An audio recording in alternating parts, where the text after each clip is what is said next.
vanrednu sjednicu mogli ste sazvati, tu postoje puni razlozi da je u pitanju uzimo Bobar banka i 20 miliona koji su nestali. U Republici Srpskoj se govori o velikoj kriminalnoj aferi, da ste sazvali vanrednu sjednicu zbog zakona o sukobu interesa, ali ovdje imamo već čitav niz godina jedan broj poslanika za koji se može objektivno pretpostaviti da su u sukobu interesa, a mi ništa ne radimo s tim u vezi, da ste sazvali vanrednu sjednicu kada je u pitanju ovaj status, dakle, visokog obrazovanja i pored inicijativa i svega onoga što smo ovdje govorili, još uvijek imamo univerzitete koji fiktivno egzistiraju, upisuju djecu, a kao takvi su formalno pravno nelegalni.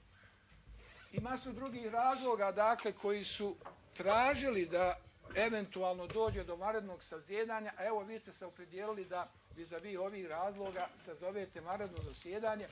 I ja se slažem da u pozadini ovih razloga stoje određeni razlozi koji su tražili da dođe do vanrednog zasjedanja. Samo ovi koje ste naveli kao takvi ne drže. I ovdje jednom treba imati hrabrosti i snage i reći šta je u pozadini svega ovoga.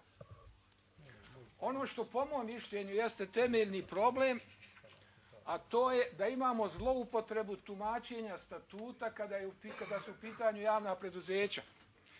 Pa su oni temeljem navodnog takvog tumačenja statuta postali odsuđeni centri moći kroz koje se ispiru milioni maraka, van kontrole obavljaju određene djelatnosti, van kontrole i tome slično. Dakle, moćni centri u kojem se slivaju javna sredstva, a koja su bez bilo kakve kontrole. I mi imamo više takvih subjekata koji se dijele kao politički plijen.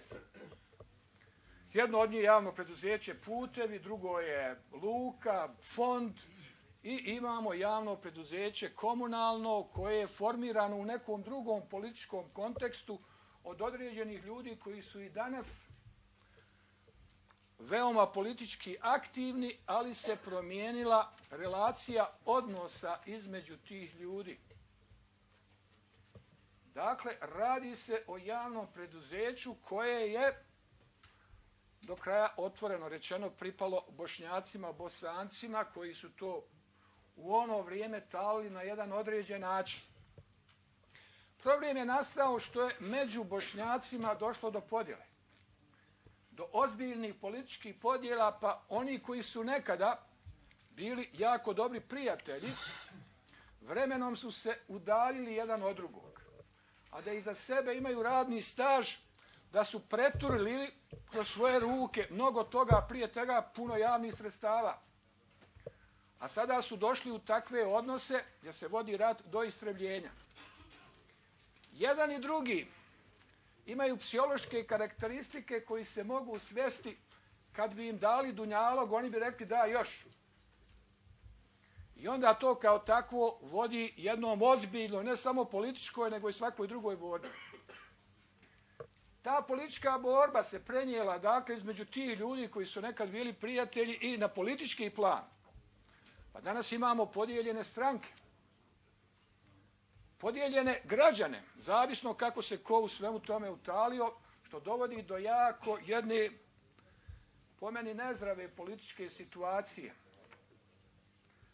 Što se mene tiče, ja sam još davno zalagao se za politički koncept u kojem takvi ljudi ne bi imali dominantnu poziciju. Ali, nažalost, taj moj politički koncept je propao. Građani Brčkog distrikta izabrali su takve ljude, afirmirali ih kao uspješne, bogate, poštene, lijepe itd. I danas imaju priliku da gledaju ono što su izabrali.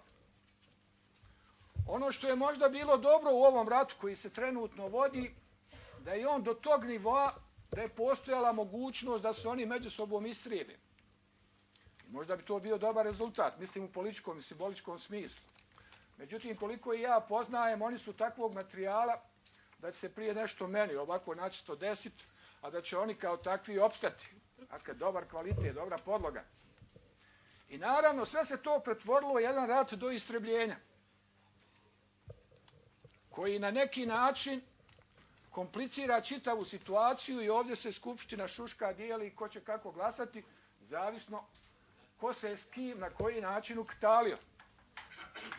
Ono što oni ne vide kao takvo. Molim vas, neće se vama ništa desiti, dajte malo dnevnom redu. Evo dolazim ja do njega, to je dnevni red, ja mislim da je ovo osnova dnevnog reda, samo što je na neki način prikrivena.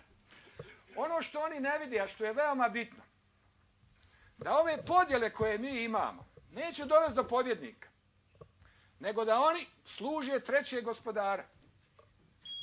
I vi imate, govorim u ime kluba, i vi imate danas situaciju da Bošnjaci koji su osvojili najveći broj glasova na proteklim izborima, najmanje participiraju u vlasti, najmanje imaju vlast. Što isključiv razlog podjele između Bošnjaka koju imamo godinama. Ja sam imao priliku da gledam prošlu skupštinu i moram priznati da je bila jako poučna, jer i ja često u tome učestvujem kako se Bošnjaci među sobom istrebljuju i pljuju jedan drugoga. A da u isto vrijeme ne vide da kao takvi postaju zarobljenici jednog drugog, trećeg subjekta kojem oni služe. I ništa nisu naučili iz onoga što danas naše kolege, na primjer SDS i SNSD, demonstriraju. I pored velikih razloga koji imaju, razlika, oni postaju jedinstveni.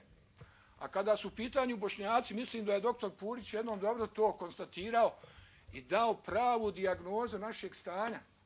Koliko smo dobri i koliko kolege Srbi na nas računaju u sljedećem mandatu, samo ako nastavimo ovako da se svađamo. Isti razloga, kada je već tako i kada je politička realnost takva,